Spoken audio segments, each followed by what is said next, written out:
This is Dabu7, an update to the Yellowstone Supervolcano.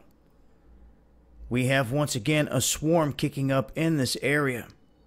And as you can see, we have a decent quake striking right off the coast of the Oregon-California state line. Shallow, you can see right there, off the coast right there. And you can see here, West Yellowstone. Once again, seeing a swarm of earthquake activity. You can see here, they're kind of spread out. That was a 2.94, 1.9, 3.43.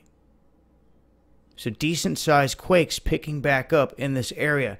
Normal 1s and 2s, we can say, are in the normal range. But when you start to get to the 3, close to 4 range, and it starts to become more common, we have to pay attention to what's going on. Now, the last area was in an area of known fault activity, but not all these areas are.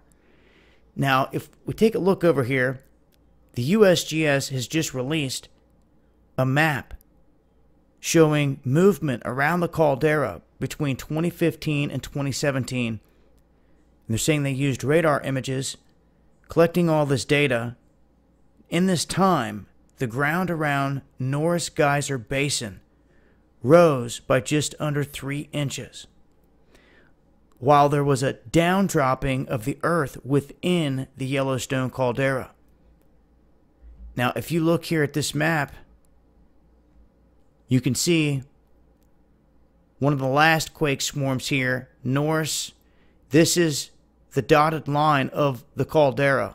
You can see it right here, the caldera boundary. And this is where they're seeing a lot of movement. Okay?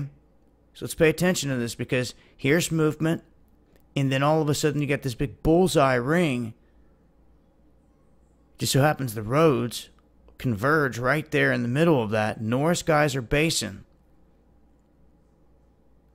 It's seeing movement as well. We had the quake swarms here and quakes popping over into this region. So last time when I put the alert out, I stated that you should pay attention to the quakes heading toward the caldera. Now, where that arrow is, it says recent earthquake swarm right there. That's not the most recent that I just showed you, but one of the spots is. But that line right there is representing a fault that it's touching. So that's a known fault area. The other spots aren't hitting on that fault area. So when we start to see earthquakes very shallow, picking up and then moving toward Norris Geyser Basin. And just a couple years ago, we had witnessed what started as an earthquake swarm started to move in Africa east to Atreo. They're very shallow, and they were headed toward a volcano, I noticed. So I put a video out, I warned about it. Sure enough, a little bit later, decent earthquake hit right on the caldera, and it blew. So sometimes the earthquake swarms can show you that there's magma on the move underground. And if we ever start to see this shifting toward Norris Geyser Basin and the caldera, that's when I would say really start paying attention to this area.